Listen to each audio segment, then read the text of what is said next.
ప్రేమ చేస్తే నువ్వు ఎక్కడ పాడైపోతావు అని చెప్పి తను చినిగిపోయిన బట్టలు వేసుకొని నీకు మంచి మంచి బట్టలు ఇప్పిస్తాడు రా నాన్న.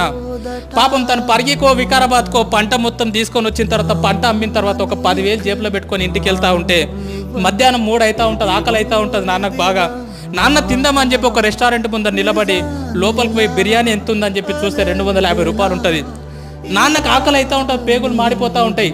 అరే నేను ఈ పూట 250 రూపాయలు పెట్టి బిర్యానీ తింటే నా ఒక్కరి కడుపు నిండుతుంది, అదే ఇంటికి ఏమన్నా తీసుకుపోయినా అనుకో నా పిల్లలు కూడా హ్యాపీగా తింటారని చెప్పి తన కడుపు మార్చుకొని ఇంటికి మీ నాన్న వస్తాడు బాస్.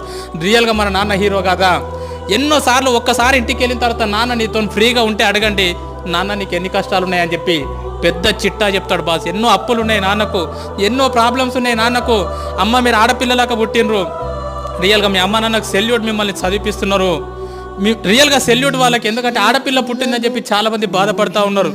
ఆడపిల్ల పుట్టినా సరే చదివిస్తున్నారు. రేపు పొద్దున నీ పెళ్ళి